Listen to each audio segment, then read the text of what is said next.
Have you ever wondered why Karna had to suffer throughout his life? Despite being born into a royal bloodline and possessing unparalleled skills, why was he constantly looked down upon? Could it be due to a curse from his past life and his own deeds? And why was he abandoned by his own mother? Welcome to Timeless Tales World. In this video, we'll uncover the answers to these questions and reveal the true story behind Karna's life and struggles.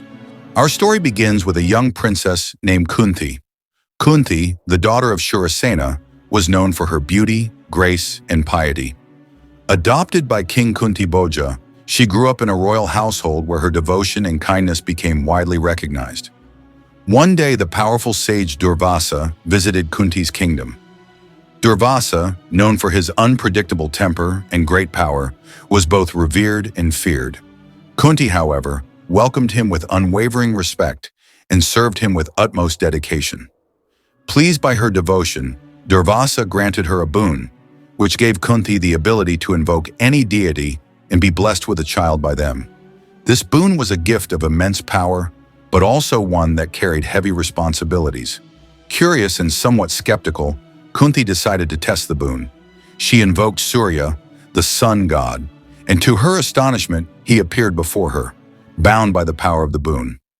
Surya blessed her with a son, a child born with a divine kavach, armor, and kundal, earrings. This infant, glowing with celestial light, was a testament to his extraordinary destiny. However, Kunti was unaware of the boon's consequences. As an unmarried princess, she faced the harsh reality of societal norms that would not accept her having a child. Her heart heavy with the impossible choice before her, Kunti made the painful decision to abandon her child. She knew that if she kept him, both their lives would be stained with dishonor. With trembling hands, Kunti placed her baby boy in a wicker basket. She wrapped him in a soft cloth, her tears falling onto the tiny bundle as she whispered a prayer for his safety. Her heart was breaking, but she knew she had no choice. She had to think of the child's future, and she believed that the gods would watch over him. As she set the basket afloat on the river, she stood on the bank, her eyes following it until it disappeared from view. Kunti's heart shattered into 1,000 pieces, a deep sorrow etched into her soul forever. She returned to the palace carrying the heavy weight of her secret, her only solace being the hope that her son would find a loving home. Surya, moved by the plight of his son and Kunti's sorrow, swore to protect the child. He ensured that the river's current would carry the basket safely to a kind and loving family. The divine kavach, armor, and kundal, earrings, would shield the boy from harm, marking him as special and safeguarding his future. The river, as if guided by Surya's promise, brought the basket to the shores of Hastinapura.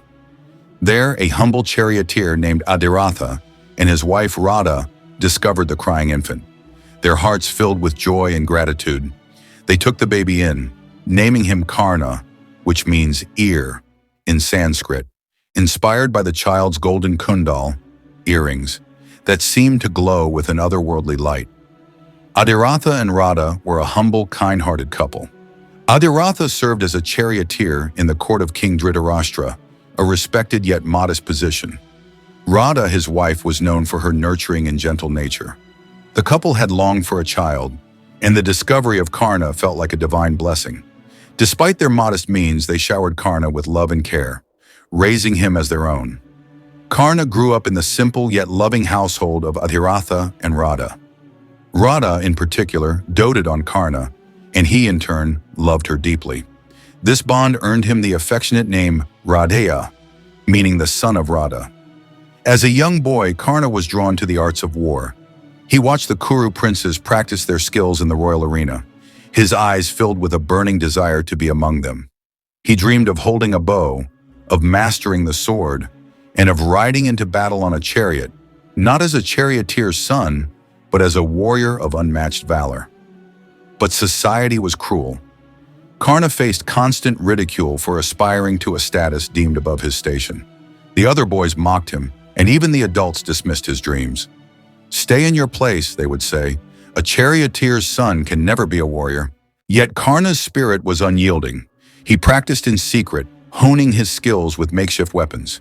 His determination caught the eye of his father, Adiratha, who, despite knowing the world's harsh realities, encouraged Karna's dreams. Adhiratha saw the fire in his son's eyes and knew that Karna was destined for greatness, a greatness that could not be confined by the boundaries of caste. Through it all, Karna remained deeply connected to his parents, Adhiratha and Radha. He cherished their love and support, finding strength in their unwavering belief in him. Their humble home was a sanctuary, a place where he could dream without judgment and strive without ridicule. As Karna grew, his skills became more refined, his resolve stronger. He never forgot the love of his parents, the sacrifices they made for him, and the values they instilled in him. Their simple, loving household was the bedrock of his strength and resilience, shaping him into the noble and tragic hero he would become. But to truly understand Karna's struggles and the divine forces at play in his life, we must look further back, into a past life filled with extraordinary circumstances and divine intervention. In his past life, Karna was the Asura Dambodbhava. This powerful demon undertook severe penance and initially asked Surya, the sun god, for the boon of immortality. Surya, knowing the dangers of granting such a boon, refused.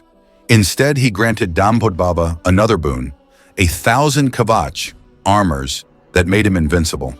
These kavach could only be broken by someone who had performed penance for 1,000 years. Additionally, anyone who broke a kavach would die immediately. Dambodbhava, now known as Sahasrakavacha, began to wreak havoc with his newfound invincibility. To stop him, Morthi, the daughter of King Daksha and wife of Dharma, prayed fervently to Lord Vishnu for help. Pleased with her devotion, Vishnu promised to incarnate as her twin sons, Nara and Narayana, to defeat Sahasrakavacha. Nara and Narayana, possessing both divine powers and martial skills, took turns confronting Sahasrakavacha. One would engage in battle, while the other performed intense penance to gain the strength to revive the fallen twin using the Mrityunjaya mantra. Through this cyclical process, they managed to destroy 999 kavach of Sahasrakavacha. Realizing the imminent defeat, Sahasrakavacha sought refuge with Surya, the sun god. Nara, in his righteous fury, cursed Surya for giving asylum to the Asura. The curse declared that Surya would be born as a human and endure immense suffering. This curse manifested in the next yuga, where Narayana and Nara reincarnated as Krishna and Arjuna, and Sahasrakavacha and Surya were reborn as Karna. Karna's life, marked by the divine kavach and kundal from his birth, was intertwined with his past actions. The divine protection he possessed was the last remnant of Sahasrakavacha's boon, symbolizing his extraordinary origin and the tragic fate he could not escape. Karna's difficult life was a result of his past misdeeds as Dambodbhava, yet he retained the nobility and heroism of Surya. His story is one of the most compelling and tragic in the Mahabharata, marked by his struggle for honor and recognition despite the divine curse. Karna's journey from the banks of the river to the battlefields of Kurukshetra was one of relentless pursuit of respect and honor, a quest that would etch his name in the annals of history forever. Thank you for joining us on this journey through the life of Karna, a hero whose tale of honor, struggle, and divine fate continues to inspire. If you enjoyed this video and want to see more stories from ancient times and Indian mythology, please like, share, and subscribe to Timeless Tales World. Your support helps us bring more timeless stories to life.